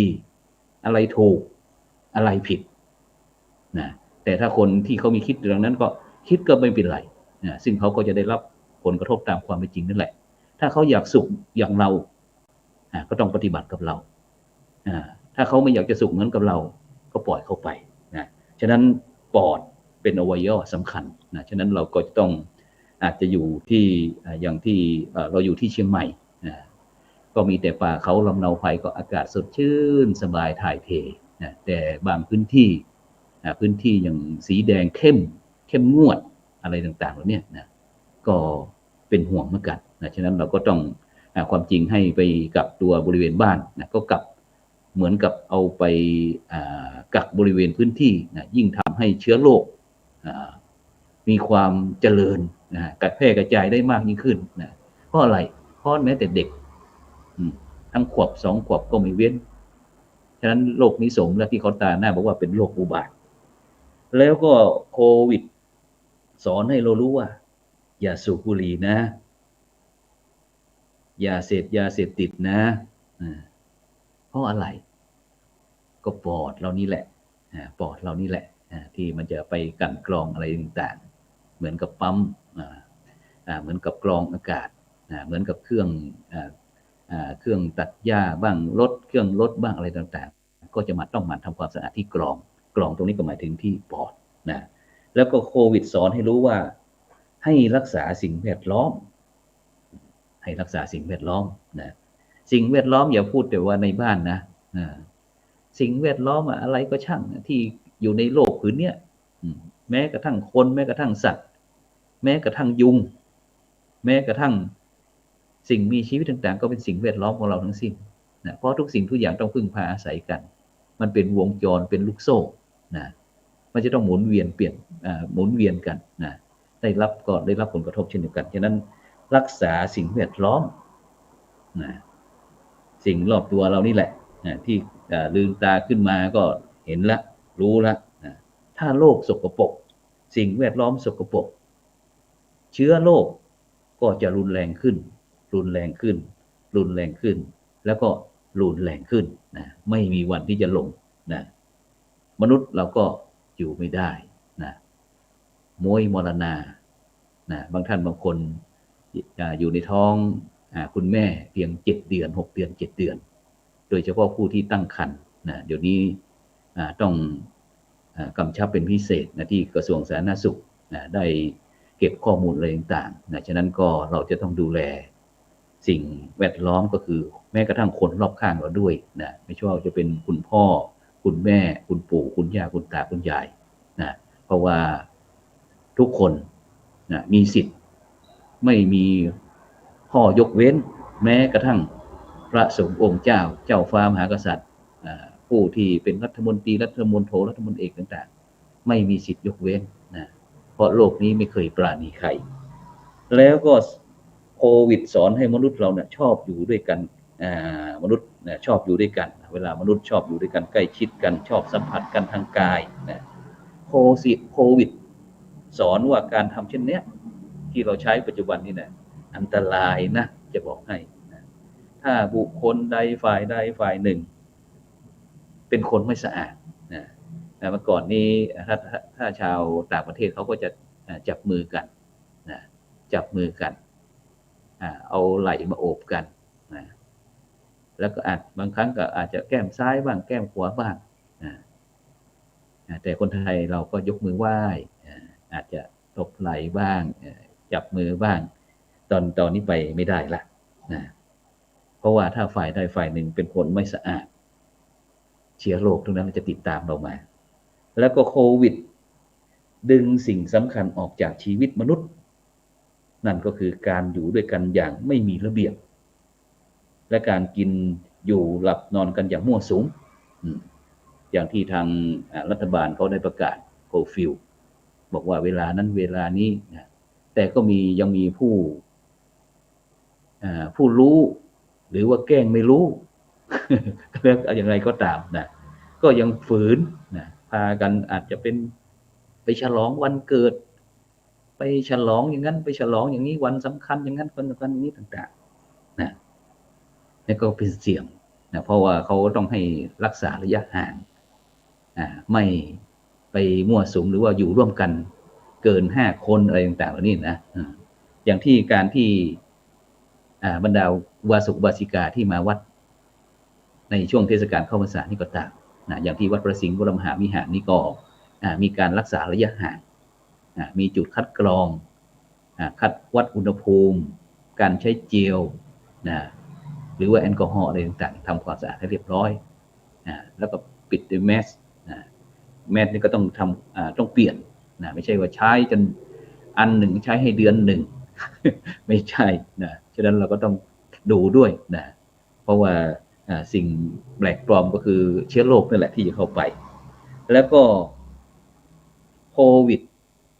สอนให้พวกเราตื่นตัวสอนให้คนเนี่ยหัดหาความรู้แล้วก็ข้อมูลต่างๆนะอย่างวันนี้ทางประเทศไทยของเรานะมีผู้ติดเชื้อใหม่เพิ่มขึ้นเท่าไหร่อย่างนี้เป็นต้นหรือว่าจังหวัดนั้นจังหวัดเชียงใหม่มีไหมจังหวัดแม่ฮ่องสอนจังหวัดตากอำเภอนั้นอำเภอนี่หมู่บ้านนั้นหมู่บ้านนี้ก็เจาะข้อมูลเป็นกระชับพื้นที่เข้าไปเลยนะโดยใช้เหตุใช้ผลไม่ใช่ใช้จับตรรกะหรือว่าอุปทานเอานะว่าเป็นอย่างนั้นเป็นอย่างนี้นะฉะนั้นเราจะต้องเป็นโลกที่เรียนรู้แห่งความเป็นจริงนะฉันมีความสำคัญกับชาวพุทธของเราอย่างยิ่งนะชาวพุทธของเราจะได้เปรียบคนอื่นเพราะว่าเราได้ฝึกให้เป็นคนที่มีสติฝึกให้เป็นคนที่มีเหตุมีผลนะแล้วก็โควิดสอนให้พวกเราเนี่ยหัดหาความรู้ว่าไวรัสมันคืออะไรโควิดมันคืออะไรทำไมต้องเป็น19อะไรต่างๆเนี่ยนะแล้วก็จะต้องปฏิบัติตัวอย่างไรนะแล้วก็วัคซีนยี่ห้อนั้นดีอย่างนี้ไม่ดีตรงนั้นนั้นอย่างนั้นมีมาตรฐานอย่างนี้ต่างๆนะซึ่งมนุษย์ทุกคนก็มีสิทธิ์ที่จะเลือกไม่ใช่ว่าจะยัดเยียดว่าใช่เฉพาะตรงนี้แหละเนี่ยฉันว่าดีที่สุดไม่ใช่นะทุกชีวิตก็ต้องต่างก็รักชีวิตของตัวเองนะฉะนั้นเราก็จะพยายามที่จะมอบสิ่งดีๆให้กับชีวิตของเราเพราะว่าเกิดครั้งเดียวก็ตายครั้งเดียวนะ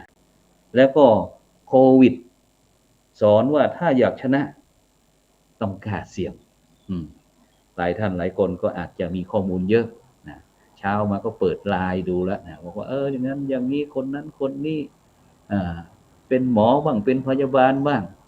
เป็นตู้เจ้าหรือว่าพระสงฆ์องค์เนรบ้างติดโน่นติดนี่นักจัดรายการพระมหานั้น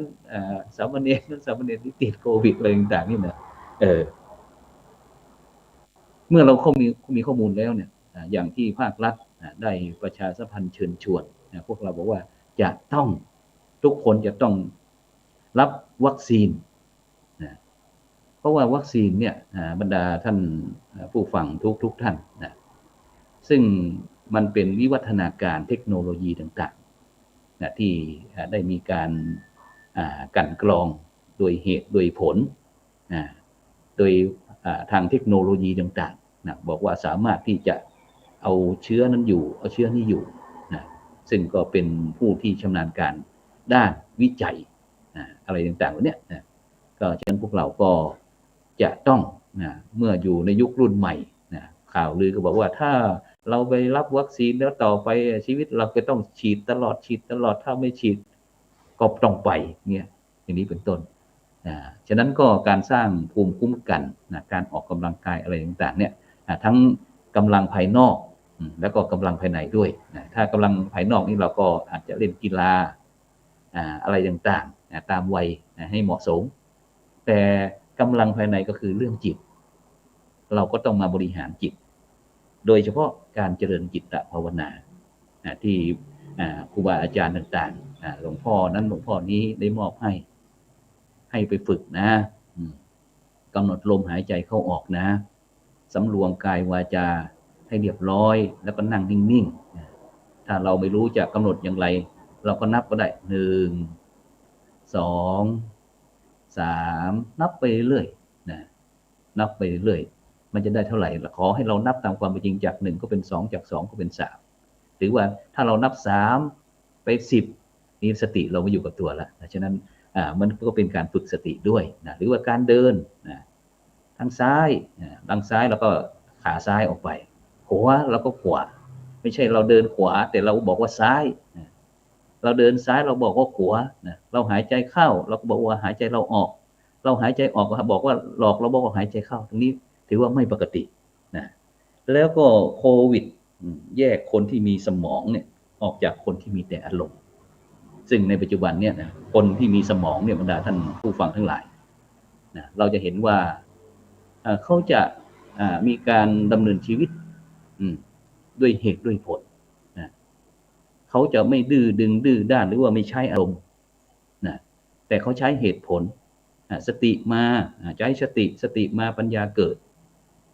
สติเตลิดเกิดปัญหานะทุกสิ่งจีปะทะประดังเบซาเข้ามานะไม่ว่าจะเรื่องการกินการดื่มการทำการพูดการคิดทุกสิ่งทุกอย่างมีปัญหาหมดก็ทำให้เราเนี่ยเป็นจุดอ่อนหรือว่าจุดบอดอย่างที่มีรายการบอกว่ากำจัดจุดบอดอะไรต่างๆนี่ก็คือจุดอ่อนของการบริหารอะไรรายการอะไรสักสิ่งสักอย่างหนึ่งนะฉะนั้นต้องแยกกันนะคนสมองเขาก็จะดำเนินชีวิตด้วยความไม่ประมาทก็อยู่ด้วยการมีสติไม่ว่าจะเป็นการกินการดื่มการเที่ยวการนั่งการนอนเขาก็มีสติตลอดแต่คนที่มีอารมณ์ก็บอกว่าเอ้ยอยู่ๆจะมาบังคับฉันได้ไงมันเป็นสิทธิ์อย่างนี้นะพูดอย่างนี้เป็นต้นนะผลสุดท้ายก็ต้องรับผลที่ตนเองกระทำนะเพราะอะไรเพราะใช้แต่อารมณ์เราไม่ใช้เหตุใช้ผลนะไม่ใช่ว่าฉันดีฉันถูกคนอื่นผิดหมดฉันแก้ไขทุกสิ่งทุกอย่างเนี่ยดีที่สุดแล้วนะแต่จำนวนคนกับเพิ่มขึ้นนะจากหลัก10จากหลักหน่วยหลัก10หลักร้อยหลักพันตอนนี้หลักหมื่นแล้ว20,000 กว่าอาจจะเป็นแสนนะฉะนั้นปัจจุบันเนี่ยประชากรคนไทยเราเนี่ยนะที่เสียชีวิตจากโควิดระบาดถ้าคนไทย1 ล้าน1 ล้านคนนะจะเสียชีวิตอยู่ในจำนวนประมาณ100ขึ้น108 คนเนี่ยถ้าจำไม่ผิดนะ108 คนนะฉะนั้นเนี่ยคนมีสมองเนี่ยต้องรู้จักคิดจะใจเย็นสงบรอบคอบนะซึ่งก็มีโอกาสรอดมากกว่าคนที่ใช้อารมณ์แล้วก็โควิดสอนให้พวกเราเนี่ยใช้เงินอย่างประหยัดทำกับข้าวอาหารกินเองทานอาหารคนเดียวมีความสุขจะตายฉะนั้นเนี่ยอย่างที่หลายท่านหลายคนก็ได้รับผลกระทบจากโควิดเมื่ออย่างที่บ้านเมืองปกติสุขไม่มีโรคระบาดก็ไม่ได้เก็บออมใช้จ่ายซื้อรุ่นซื้อนี่ ต่างๆอะไรโดยไม่จำเป็นนะแต่พอเกิดเหตุการณ์นี้ขึ้นนะการใช้จ่ายแรกๆก็พอไหวอยู่นะต่อไปก็อาจจะเกิดจากการยืมเพื่อนบ้านคนใกล้ชิดตัวเองบ้างจากที่ไม่มีที่ยืมแล้วก็เนี่ยจะเป็นกู้อีกแล้วเมื่อกู้ทางที่ทางรัฐก็อาจจะมันไม่ค่อยพอไปกู้ในระบบไม่พอไปกู้นอกระบบเมื่อกู้นอกระบบปัญหาเพิ่มขึ้นไม่มีใช้เขาก็กลับมาอีกกลับมาก็มาทวงก็อาจจะถึงกับบาดเจ็บถูกทำร้ายร่างกายจนถึงขั้นเสียชีวิตก็มีฉะนั้นพวกเราจะต้องวางแผนอย่างปีกว่าๆที่คนไทยเราได้พบได้รับผลกระทบจากโควิดเนี่ยเชื่อว่าหลายคนนั้นก็ใช้ไปเยอะเหมือนกันแม้แต่พระคุณเจ้าพระสงฆ์องค์เนรก็เช่นเดียวกันอย่างอาตมาภาพก็เช่นเดียวกันแล้วก็โควิดสอนให้คนเราเนี่ยมีสติไม่เสียสติไปด่าคนอื่นโทษคนอื่นทุกเรื่องโดยเฉพาะเรื่องสุขภาพตนเองอย่างวันก่อนมีชาวบ้าน ที่พูดกันง่ายก็คือว่าอาจจะเป็นผู้ที่ไม่มีการงานทำอาจจะเป็นคนที่ว่างอยู่ที่ในหมู่บ้านชาวบ้านเขาก็สงสัยว่าคนเนี่ยดูร่างกายมอมแมมสกปรกต่างก็วิพากษ์วิจารณ์บอกว่าเนี่ยเป็นต้องติดโควิดแน่นอนเลยก็แจ้งทางเจ้าหน้าที่บอกว่าคนเนี้ยทางท้องที่ผู้นำท้องถิ่นได้ไปเตือนแล้วบอกว่าให้อยู่กับที่จะไปไหนอยู่บ้านแต่เขาก็ไม่ฟังจนแจ้งทางเจ้าหน้าที่บอกว่าเนี่ยคนเนี้ยติดโควิด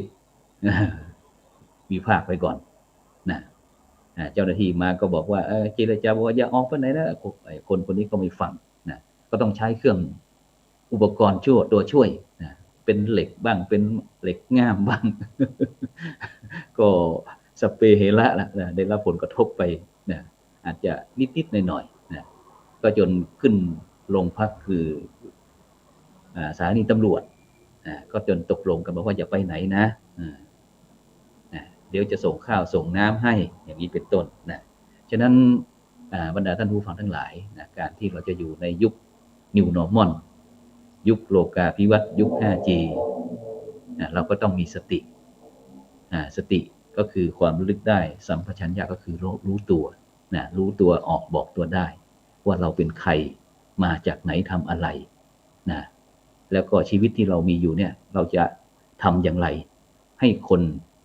ไม่ลืมพวกเราแม้แต่จะจากโลกนี้ไปสู่โลกหน้าก็ตามอย่างที่หลวงปู่ครูบาเจ้าศรีวิชัยนักบุญแห่งล้านนาไทยอดีตเจ้าอาวาสวัดพระสิงห์วรมหาวิหารเนี่ยซึ่งหลวงปู่นั้นก็มรณภาพแค่อายุ60 พรรษาก็มรณภาพจนปัจจุบันหลวงปู่มรณภาพไปก็ประมาณเกือบ100 ปีแต่พี่น้องชาวล้านนาหรือว่าพุทธศาสนิกชนศิษยานุศิษย์ก็จัดงานทุกปีทุกวันเกิดทั้งการขึ้นถนนอะไรต่างๆสิ่งที่ทำให้พวกเรานึกถึงแม้แต่ผู้จัดเองเกิดไม่ทันไม่รู้จักเพียงได้ยินบอกจากปากต่อปากรู้จากปากต่อปากที่เล่ากันมาเราก็มีความเลื่อมใสฉะนั้นก็สิ่งที่ทำให้เราได้รู้จักจนถึงปัจจุบันก็คือเรื่องความดีความดีไม่มีขายถ้าอยากได้ก็ต้องทำเองแล้วก็คนมีสติจะใช้ชีวิตที่รอบคอบรับผิดชอบต่อตนเองโดยรับความช่วยเหลือจากคนอื่นหรือว่าจากรัฐบาลตามสมควรบางคนนี่ก็พอมีโครงการโน้นโครงการนี้อย่างวันก่อนบอกว่าถ้าคนที่ได้รับผลกระทบจากโควิดรัฐสนับสนุน 15,000 บาทเต็มหมดไปเข้าแถวรอรับรอกด ATM จากรัฐบาลจากไอ้ตู้ ATM จนต้องเจ้าหน้าที่ต้องมาบอกว่ามันนี่มันไม่มีนะเพราะมันเป็นไอ้ข่าวที่ออกมาโดยผู้ที่ หวังดีแต่ประสงค์ร้ายหรือว่าจะเป็นหน่วยก่อกวนก่ออะไรก็ตามก็แล้วแต่นะจะหวังดีก็ตามไม่หวังดีก็ตามนะเพราะว่าสังคมเราในปัจจุบันนี้เราจะต้องมีเหตุมีผลนะแล้วก็โควิดสอนว่าคนเราต้องพึ่งตัวเองก่อนโดยเฉพาะเรื่องการเจ็บป่วยใครจะป่วยหรือไม่ป่วยก็ขึ้นอยู่ที่พฤติกรรมของตนเองเป็นหลักโควิดทำให้คนที่ใช้แต่อารมณ์นะและก็ไม่รู้จักตั้งสตินะมีพฤติกรรมเสียสติมีความขี้อิจฉานะมีความโกรธขึงขังเอาใจตัวเองนะชอบอาละวาดตัดสินใจผิดแล้วก็โทษแต่คนอื่นนะเนี่ยผมเนี่ยดำดีที่สุดแล้วเนี่ยอย่างนี้เป็นต้นนะฉะนั้นเราจะต้องกลับมาปรับเพียงเปลี่ยนความคิดชีวิตเราก็จะเปลี่ยนเพราะว่าโลกนี้ไม่ใช่มีเราคนเดียวนะเราจะทำอย่างไรนะเมื่อถึงเวลาเรารู้ว่าเราไม่สามารถที่จะสามารถที่จะแก้ไขปัญหาได้เราก็ต้องหลีกให้ผู้อื่นทำนะเราก็กลับเป็นผู้ดูแล้วเราก็ไปศึกษาต่อเราก็จะได้รับความรู้อีกยังดีกว่าเราดื้อด้านนะแล้วก็สอนว่าสุขอนามัยเนี่ยสำคัญที่สุดก่อนที่จะมีอย่างอื่นต้องมีสุขภาพที่ดีฉะนั้นวันนี้ทางรายการอยู่บ้านสร้างบุญตลอดพรรษาออนไลน์ที่ทางกรมการศาสนากระทรวงวัฒนธรรมร่วมกับวัดพระสิงห์วรมหาวิหารได้จัดโครงการดีๆทุกวันพระเวลาตั้งแต่ 9 โมงเป็นต้นไปจนถึงเวลา 11 นาฬิกาทางธรรมะเป็นทีม Channel ทาง Facebook แล้วก็สถานีวิทยุเครือข่ายคลื่นสีขาวคลื่น 104.50 เมกะเฮิรตซ์วัดฝ่ายหินอำเภอเมืองจังหวัดเชียงใหม่ทำการไลฟ์สดจนถึงปัจจุบันนี้ฉะนั้นก็วันนี้เวลาหมดเวลาขอนำรายการจากบรรดาท่านผู้ฟังก่อนพบกันอาทิตย์วันพระหน้าซึ่งก็แสดงพระธรรมเทศนาโดยพระเดชพระคุณหลวงพ่อพระเทพสิงหวราจารย์รองเจ้าคณะจังหวัดเชียงใหม่เจ้าอาวาสวัดพระสิงห์วรมหาวิหารเป็นองค์แสดงพระธรรมเทศนาฉะนั้นสำหรับในวันนี้ก็ขอนำรายการจากบรรดาท่านผู้ฟังไปก่อนจนกว่าจะพบกันในวันพระหน้าสำหรับในวันนี้ขอกล่าวคำว่าธรรมะสวัสดีขอเจริญพร